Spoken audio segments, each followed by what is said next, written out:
प्यारे विद्यार्थियों, आज हम अपने इस लेक्चर सेक्शन के तहत इंटरनेशनल रिलेशन पढ़ने वाले हैं। अंतर्राष्ट्रीय संबंध, जनरल स्टडीज यानी मेंस जनरल स्टडीज का एक महत्वपूर्ण विषय इंटरनेशनल रिलेशन, अंतर्राष्ट्रीय संबंध। इसके तहत हम लोग कुछ इंटरनेशनल इश्यूज के बारे में जानते हैं, भारत के इंटरनेशनल रिलेशंस के बारे में जानते हैं। उसी संदर्भ में आज हम लोग एक टॉपिक देखने वाले हैं, भारत पाकिस्तान संबंध। लेकिन भारत पाकिस्तान संबंध में हम पूरे केस को नहीं डिस्कस करेंगे। हम आज देखेंगे कि भारत और पाकिस्तान संबंध में विवादित मुद्दे क्या हैं, यानी तनाव के मुद्दे क्या हैं। देखिए, पाकिस्तान भारत का एक ऐसा पड़ोसी है जो नजदीक होने के साथ साथ, सबसे नजदीक होने के साथ साथ सबसे दूर भी है। सबसे नजदीक होने के साथ साथ सबसे दूर भी है, और एक ऐसा नालायक पड़ोसी है, एक ऐसा नालायक पड़ोसी है जो जन्म से दुश्मन है। बल्कि मैं ऐसे कह लूं, उसका जन्म ही भारत से दुश्मनी के आधार पर हुआ है। अब बताइए, जिस देश का जन्म ही धूर्तता के आधार पर हुआ हो, मक्कारी के आधार पर हो, हत्या के आधार पर हुआ हो, उस देश का संरचना क्या आज के समान क्या अलग हो सकता है? इसीलिए अब उसका नाम पड़ गया आतंकिस्तान। पाकिस्तान नहीं, आतंकिस्तान। दुनिया का एकमात्र ऐसा देश जहां आतंकवादियों को खुलेआम संरक्षण दिया जाता है। दुनिया का एकमात्र ऐसा देश।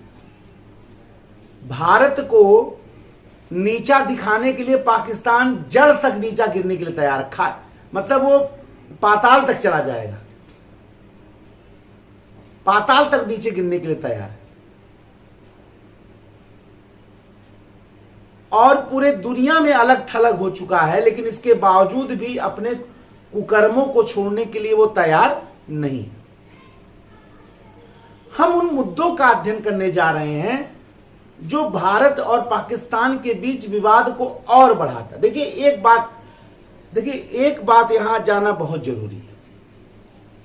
वो ये है, जैसे बहुत लोग कहते हैं कि भारत और पाकिस्तान के बीच सबसे बड़ा टेंशन का कारण जो है वो कश्मीर है। अच्छा, अगर कश्मीर की समस्या सुलझ जाए, सपोज करिए, मैं ये नहीं कह रहा हूं कि समस्या कैसे सुलझेगी, अब मैं सपोज कर रहा हूं कि कश्मीर की समस्या सुलझ जाए, तो क्या पाकिस्तान अपना मक्कारी छोड़ देगा? क्या भारत को परेशान करना छोड़ देगा?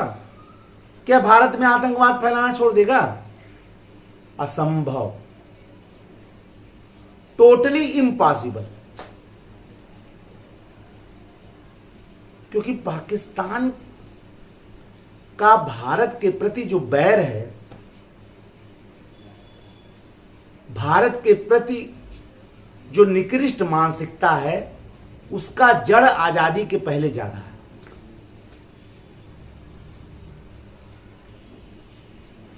और जिन निकृष्ट मानसिकता को लेकर मोहम्मद अली जिन्ना ने, जिस निकृष्ट मानसिकता को लेकर पाकिस्तान के हुक्मरानों ने, और जिस मानसिकता को लेकर पाकिस्तान के कट्टरपंथियों ने भारत से अलग करा के पाकिस्तान का निर्माण करवाया, असल में वही मानसिकता सबसे बड़ा दुश्मन है भारत का। कश्मीर तो मात्र एक बहाना है। जैसे एक मां का नालायक पुत्र, कितनी भी अच्छी मां हो, कितना भी अच्छा बाप हो,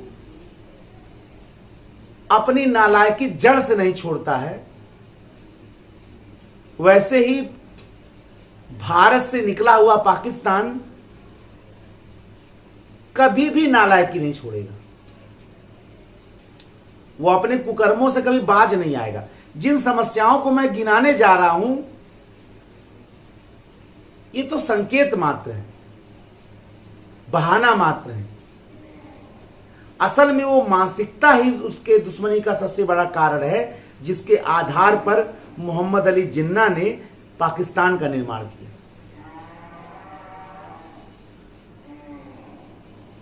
आश्चर्य देखिए कि जिस मोहम्मद अली जिन्ना ने पाकिस्तान का निर्माण करवाया, उसने अपने ऑटोबायोग्राफी में अपने जीवन की सबसे बड़ी भूल पाकिस्तान का निर्माण बताया। मोहम्मद अली जिन्ना ने अपने ऑटोबायोग्राफी में अपने जीवन की सबसे बड़ी भूल पाकिस्तान का निर्माण बताया। क्यों? क्योंकि जिस धूर्तता और मक्कारी के साथ मोहम्मद अली जिन्ना ने पाकिस्तान को बंटवाया, पाकिस्तान का निर्माण करवाया, वही मानसिकता तो वहां हावी हो गई। कट्टरपंथियों के हाथ में पाकिस्तान चला गया। मोहम्मद अली जिन्ना को लगा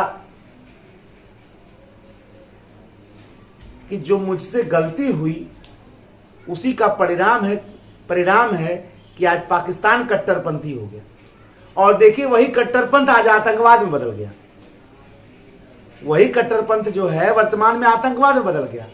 दुनिया का एकमात्र ऐसा देश जहां खुलेआम आतंकवादियों को शरण और पनाह दिया जाता। भारत से विभागे बहुत सारे आतंकवादी वहां शरण लेकर बैठे हुए, एक कायर की तरह। और वहां से रोज कायराना हरकत यहां करते हैं। आजादी के बाद कई बार पाकिस्तान को भारत के बीच मुंह की खानी पड़ी है, ऐसा नहीं है। लेकिन जैसे कुत्ते का पूंछ कभी सीधा नहीं होता, वैसे पाकिस्तान रूपी कुत्ते का पूंछ कभी सीधा होने वाला नहीं है। उसके समस्या का एकमात्र हल है कि उसका पूंछ ही काट दिया जाए। पाकिस्तान की समस्या का एकमात्र हल है, देखिए, जनसंख्या, हम ऐसा नहीं कर सकते कि जनसंख्या ही समाप्त, ऐसा नहीं हो सकता, क्योंकि जनसंख्या हर जगह की दोषी नहीं होती है। बैठने वाला जो हुक्मरान है, भारत के प्रति जो दुश्मनी रख रहा है, जो वहां का रूलर है, जो वहां का शासक है, वो सबसे बड़ा दुश्मन होता है।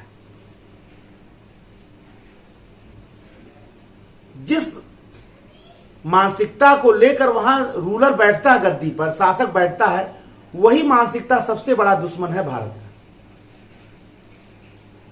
का। वो कैसे समाप्त होगा, ये तो समय की बात है। हालांकि हमारे बहुत सारे रणबांकुरों ने पाकिस्तान को बार बार ताकत से समझाया, लेकिन पाकिस्तान एक ऐसा पड़ोसी है जो इतना आसानी से नहीं सुधरेगा। कुछ क्रांतिकारी निर्णय तो लेने ही पड़ेंगे। और हम आशा और विश्वास करते हैं कि हमारे नीति नियंता ऐसा कोई निर्णय अवश्य लेंगे। आइए आज हम कुछ विवादित मुद्दों को देख लेते हैं जो भारत और पाकिस्तान के संबंधों तनाव पैदा नहीं करते हैं, तनाव को बढ़ाते हैं। पैदा होने का अर्थ तो मैंने आपको बता दिया, मानसिकता वो कभी दूर नहीं। जिस मानसिकता को लेकर भारत में बाबर आया था, जिस मानसिकता को लेकर औरंगजेब ने उस मानसिकता को आगे बढ़ाया, जिस मानसिकता को लेकर यहां महमूद गजनवी आया था, जिस मानसिकता को लेकर यहां मोहम्मद गोरी आया था, उसी मानसिकता के नींव पर पाकिस्तान का निर्माण हुआ। अच्छा, हमारे देश के विद्वान जन जो हैं वो विश्लेषण ही बड़ा बड़ा अलग करते हैं। वो पूरे सांप्रदायिकता का दारोमदार जो है वो अंग्रेजों पे डाल देते हैं। कहते हैं बस करो, भारत में सांप्रदायिकता का जो उदय हुआ वो 1857 के बाद उपजी परिस्थितियों के परिणाम स्वरूप पैदा हुआ। अरे भाई, क्या बात कर रहे हो भाई, क्यों एकांगी डिस्कशन कर रहे हो?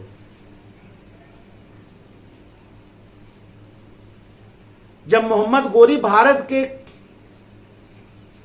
मंदिरों को तोड़ तोड़कर मूर्तियों को कसाई को मांस तौलने के लिए भिजवा देता था, मक्का और मदीना के पायदानों में लगा देता था, किस मानसिकता से वो काम कर रहा था? जरा हमें बताइएगा, किस मानसिकता से वो काम कर रहा था? क्या उसकी दुर्भावना सांप्रदायिक नहीं थी क्या? बाबर जब चंदेरी के युद्ध के बाद, खानवा के युद्ध के बाद राजपूतों के खोपड़ियों पर मीनार बना रहा था, कौन सी मानसिकता उसकी काम कर रही थी, जरा हमें बता दीजिए। हमें ये भी तो बताए पहले, वो सांप्रदायिकता नहीं था क्या? सांप्रदायिकता का हमारे देश में विश्लेषण अंग्रेजी मानसिकता से हो रहा है, और सांप्रदायिकता को गलत ढंग से परिभाषित भी किया जा रहा है। वही तो मानसिकता रखे हुए है पाकिस्तान। देखिए, कोई भी कारण जो है वो किसी भी समस्या की पूर्ण व्याख्या नहीं करता। पहली बात, ये एक समझने वाली बात है, और ना आयोग आपसे ये आशा कर रहा है कि आप समस्या का सीधे हल कर डालिए। समस्या का सही बखान करिए, ये आयोग चाह रहा है, लेकिन ये नहीं चाहता आयोग कि भाई आप पूरे समस्या हल कर डालिए, या आप ऐसा उपाय दे दीजिए कि समस्या हल हो जाए।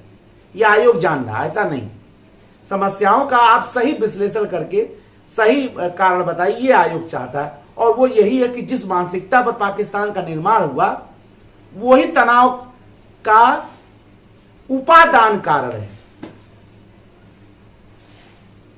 और वही निमित्त कारण भी है। और बाकी तो सहयोगी कारण है, बाकी जो कारण चल रहे हैं वो तो सहयोगी कारण है, लेकिन उपादान और निमित्त कारण जो है वो वही है जिस मानसिकता पर पाकिस्तान का निर्माण है। इसीलिए वो जड़ से दुश्मन है, और हमेशा रहेगा कि नहीं रहेगा भाई, ये तो भविष्य के गर्त में है।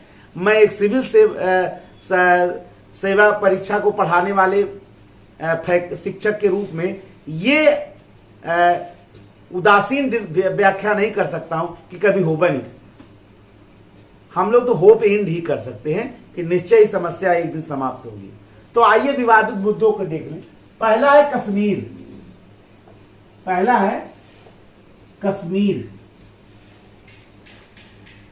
आजादी के बाद हमारे भारत के जो प्रधानमंत्री थे पंडित जवाहरलाल नेहरू, और हरि सिंह का असमंजस वाली भावना कि पाकिस्तान की हम स्वतंत्र राष्ट्र के रूप में रहें, न भारत मिले न पाकिस्तान में मिले, असल में यही समस्या का सबसे बड़ा जड़ है। और जब पाकिस्तानी कबायलियों ने भारत पर अटैक कर दिया, पाकिस्तानी सेना ने कबायलियों के भेष में भारत पर अटैक कर दिया 1948 में, तो नेहरू का जो ढुलमुल रवैया था आज यही हमारे गले की हड्डी बना हुआ है। सरदार वल्लभ भाई पटेल के निर्णय को अगर वहां स्वीकार किया जाता और सेना लगाकर जो आज पाकिस्तान ऑक्युपाइड कश्मीर यानी पीओके है उसको खाली करवा लिया जाता, तो शायद पाकिस्तान आज कम से कम इतनी बड़ी समस्या कश्मीर को तो नहीं बना पाता, क्योंकि आधी कश्मीर का बहुत बड़ा भाग उसके पास है और बाकी भाग लेने के लिए वो आतुर है। और तो और देखिए, नेहरू जी इस समस्या को अंतर्राष्ट्रीयकरण कर दिए, यूएनओ में लेके चले गए। बस यहीं से समस्या बढ़ती चली गई। ये तो समस्या का उद्भव हो गया कश्मीर समस्या का, लेकिन ये समस्या तब ज्यादा बढ़ गई जब पाकिस्तान प्रायोजित आतंकवाद का प्रारंभ किया। कहां? कश्मीर में। और उसी समय कश्मीर जो है वो भारत के लिए सबसे बड़ा समस्या बन गई। यानी पाकिस्तान यानी कश्मीर की जो समस्या है असल में वो पाकिस्तान प्रायोजित आतंकवाद के कारण है। और यही नहीं, कश्मीर के मुद्दे को उठाकर पाकिस्तान जो है पूरे भारत में आतंकवाद फैलाता है। पाकिस्तान जो है वो कश्मीर तो बहाना है, असल में एक असंगठित देश और एक अलोकतांत्रिक देश दुनिया में ऐसा ही कर सकता है। जैसा पाकिस्तान का चाल चलन है वो ऐसे ही उससे आशा किया जा सकता है। और मेरे अनुसार से पाकिस्तान जो है वो संस्कारों और नैतिकता वाली भाषा समझने वाला व्यक्ति है नहीं, ठीक है ना। वो तो ताकत की भाषा ही समझेगा, और कई बार समझाने का पत्र भी किया गया है। ठीक है, नहीं समझ रहा लेकिन समझेगा जरूर। तो कश्मीर जो विवाद का मुद्दा है भारत और पाकिस्तान के बीच में, वह पाकिस्तान प्रायोजित आतंकवाद के कारण, ठीक है ना। और आपने देखा कि करगिल वाला भी दुर्घटना हो गया, कई बार वो भारत से भिड़ भी चुका है, बड़े बड़े आतंकवादी संगठन भी स्थापित कर चुका है अपने देश में, पीओके में। और वहाँ पे आतंकवादी जो हैं वो वहाँ के बताइए जरा, ऐसा देश जहाँ आतंकवादियों को के अधिकार के लिए लड़ाई लड़ी जाती है, बता, ऐसा देश कि अगर वो आतंकवादी न्यायालय पकड़ लिया गया तो उसके लिए डिस्कशन हो रहा है, न्यायालय में केस चल रहा है। ये देश है कि जहां आतंकवादियों के अधिकार के लिए, जो दुनिया का अधिकार समाप्त करे, उनके अधिकार के लिए काम हो रहा। बताइए, ऐसा तो नालायक देश कहीं सोचा ही, कल्पना ही नहीं किया जा सकता, और ऐसा पाकिस्तान है। तो कश्मीर की समस्या पाकिस्तान प्रायोजित है। कश्मीर की समस्या पे एक अलग लेक्चर पूरा हो सकता है, लेकिन हमें लगता है कि आर्टिकल 370 जब से मोदी जी ने समाप्त करवा दिया है, उसके बाद से इस समस्या को कम से कम होना चाहिए। लेकिन कम से कम होना इसलिए भी नहीं हो पा रहा है कि पाकिस्तान अपने आतंकवादी प्रवृत्ति को छोड़ नहीं रहा। वही मैंने बताया ना कि जिस मानसिकता पे उसका गठन हुआ, वो उसका वही मेल कारण है। केवल आप एक छोटा सा शब्द कश्मीर कह दीजिए, वो नहीं है, मानसिकता है। दूसरा है Siachen glacier. Siachen glacier, Siachen glacier दुनिया का सबसे ऊंचा लड़ाई वाला क्षेत्र है। लद्दाख इलाके में, लद्दाख क्षेत्र में सियाचिन ग्लेशियर है, और माना जाता है कि 1984 में पाकिस्तान ने इस पर कब्जा करने का प्रयत्न भी किया था। यही कारण है कि भारतीय सरकार ने 1984 में ऑपरेशन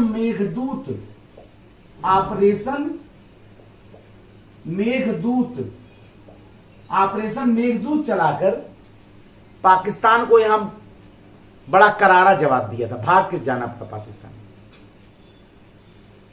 तो सियाचिन ग्लेशियर बर्फीला इलाका है, यहां भारतीय सैनिक जो हैं उतना पाकिस्तान के गोलियों से नहीं मारे जाते हैं, नहीं शहीद होते हैं, जितना बर्फ के कारण उनकी हड्डियां वहां गल जाती हैं।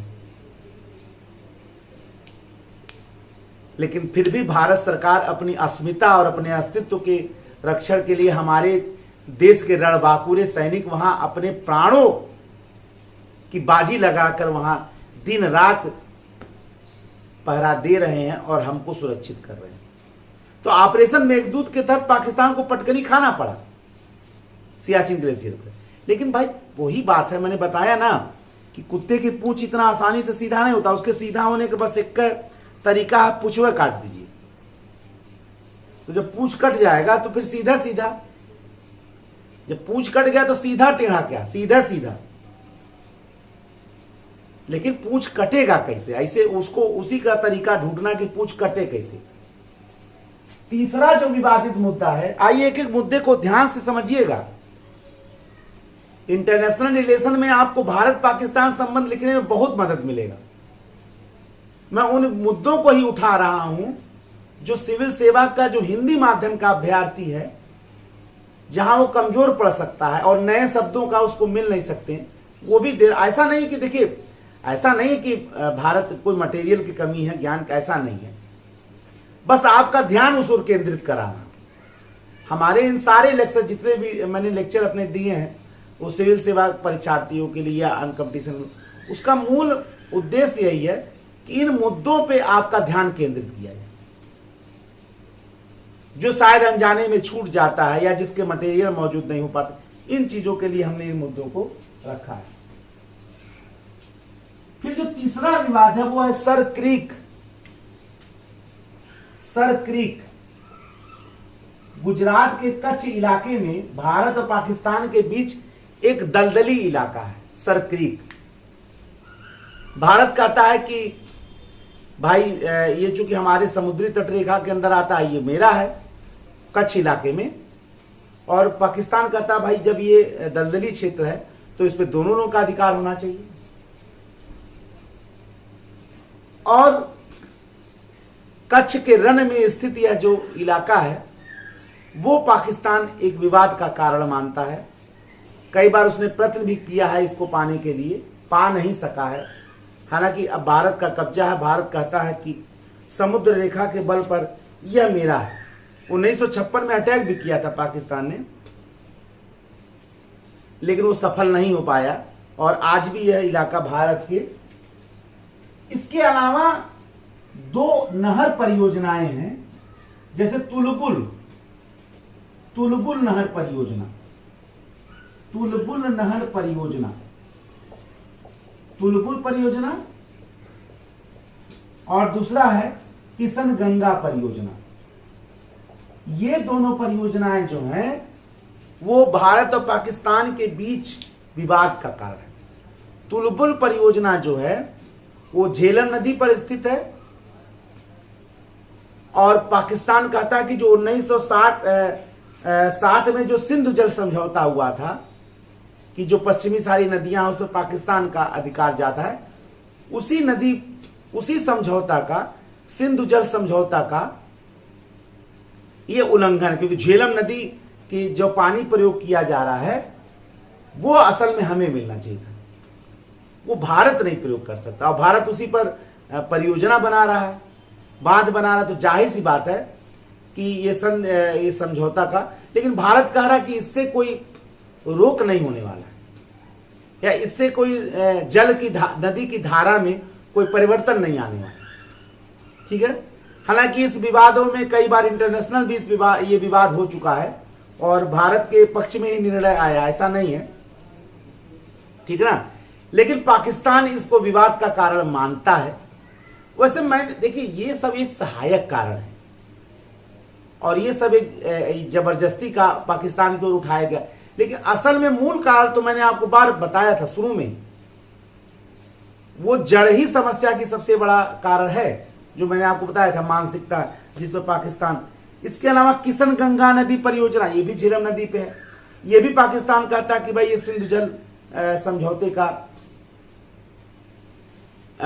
उल्लंघन है, तो ये भी तनाव का कारण बनता है, चाहे तुलबुल परियोजना हो चाहे किशन गंगा परियोजना हो।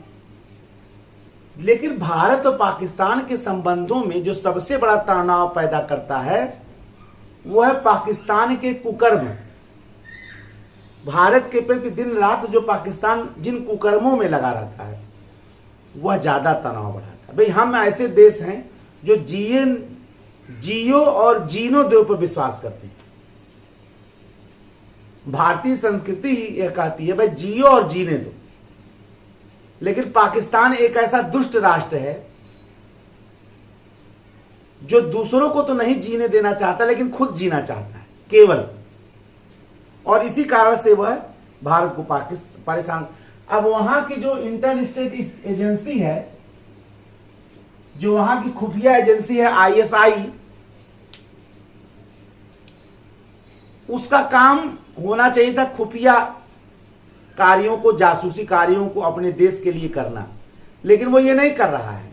उसका काम है भारत में आतंकवाद फैलाना। अगर भारत में जितने भी आतंकवादी घटनाएं घटती हैं उनमें सबसे संलिप्तता किसकी होती है? ISI।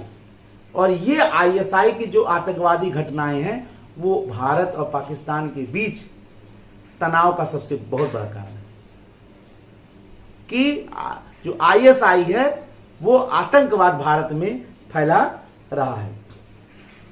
इसके अलावा पाकिस्तान द्वारा किया जाने वाला तस्करी, और जो देखिए ड्रग्स वगैरह पकड़ा रहे हैं, भारत में ड्रग्स के खेप और बहुत सारे लोग फंसे हैं। इस ड्रग्स का सबसे बड़ा तस्करी जो भारत में होता है वो बॉलीवुड में, वो पाकिस्तान के द्वारा होता है सबसे बड़ा। पाकिस्तान जो है ड्रग्स के वजह से, पाकिस्तान जो है ड्रग्स के वजह से जो पा रहा है, ड्रग्स के वजह से पाकिस्तान जो धन पा रहा है उसी को भारत में आतंकवाद के लिए प्रयोग कर रहा है। लेकिन हमारे वहां जो ड्रगिस्ट जनता है वो इस बात को नहीं जान रही।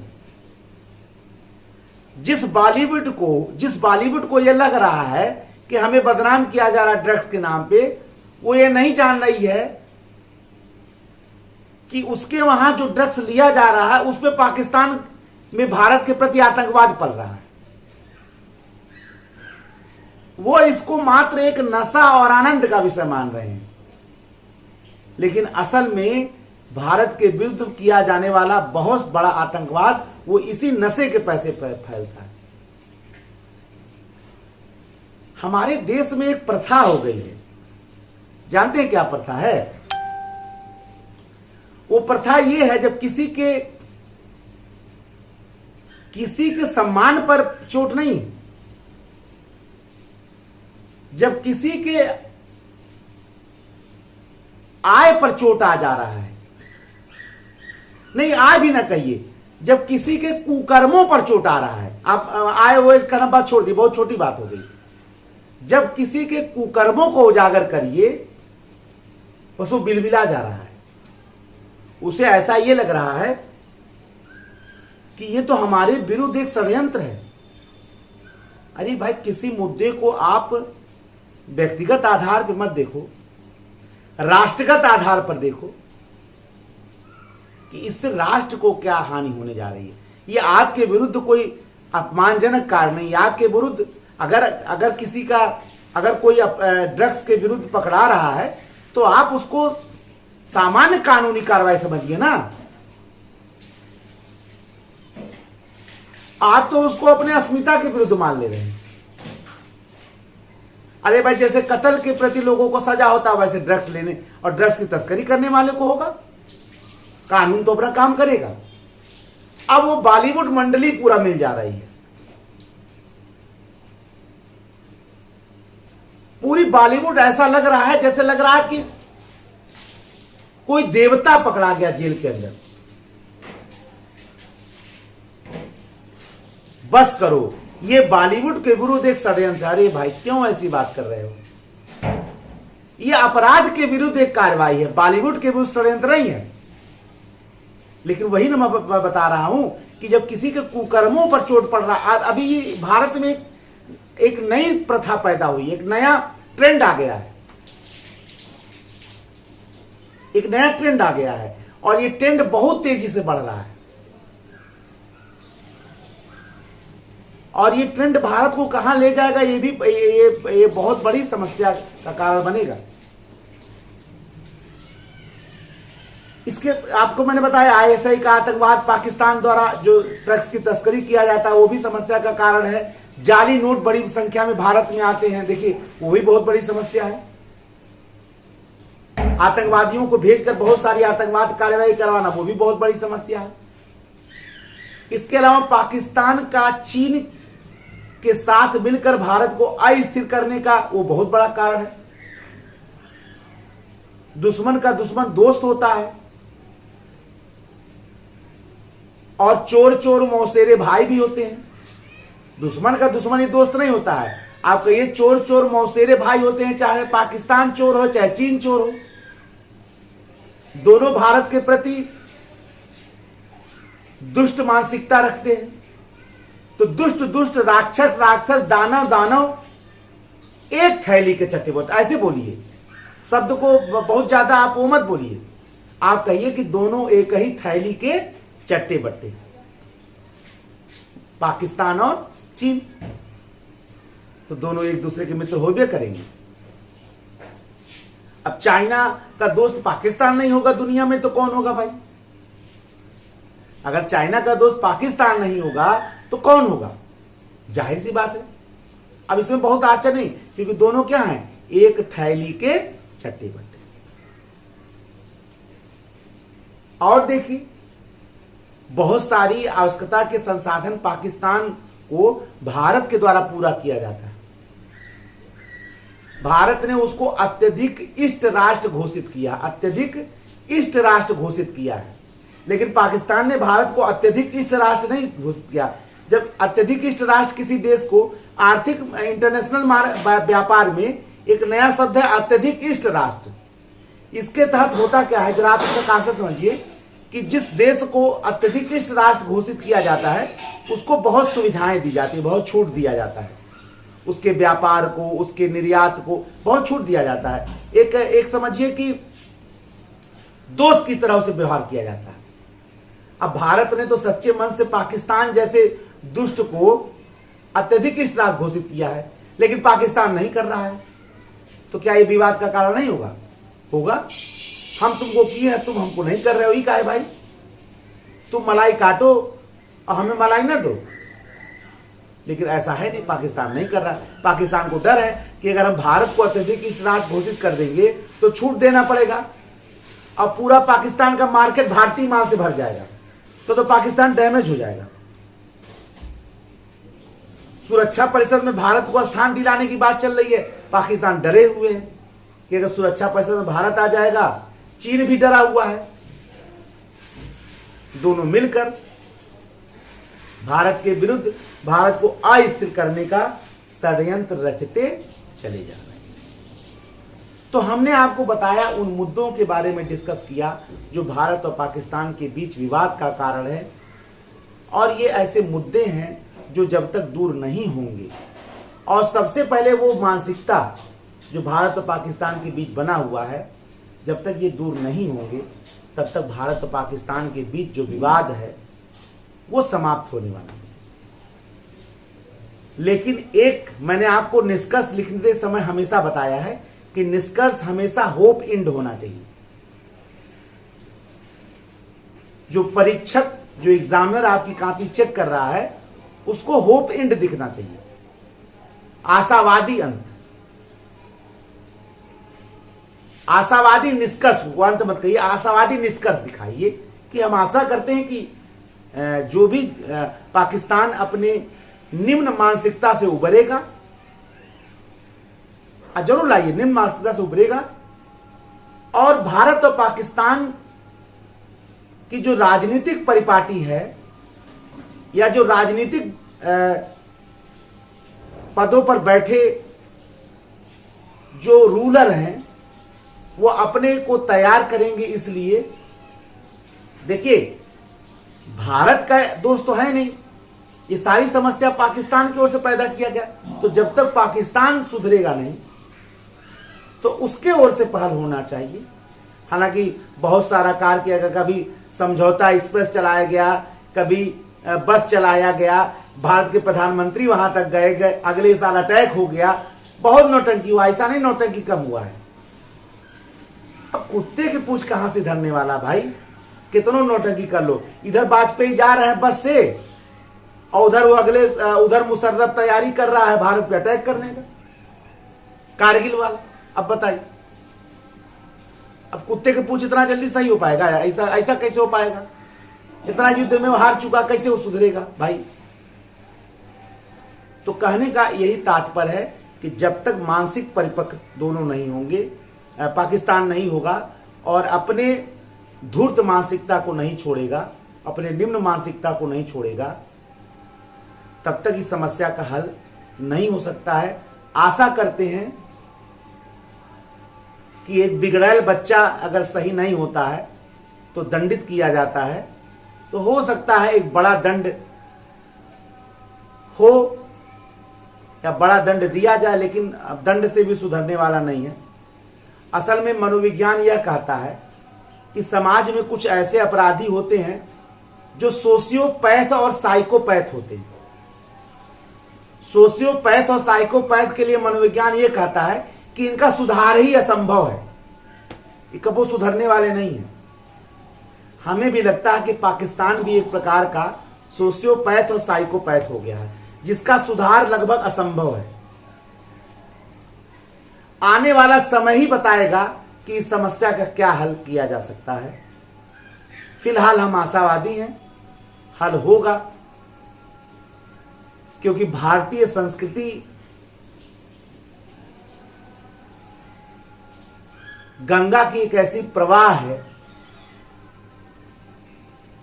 जहां शक, कुषाण, यवन, हुड़, पहलव, मंगोल, तुर्क, मुगल सब रच पच गए। उनका कुछ बचा ही नहीं, सब पवित्र होते चले गए। हो सकता है पाकिस्तान जैसा दुर्दांत भी पवित्र कर दिया जाए, सुधार दिया जाए। एक नए लेक्चर में आपके समक्ष विश्लेषण के साथ हम लोग फिर उपस्थित होंगे। तब तक के लिए जय हिंद, जय भारत, वंदे मातरम।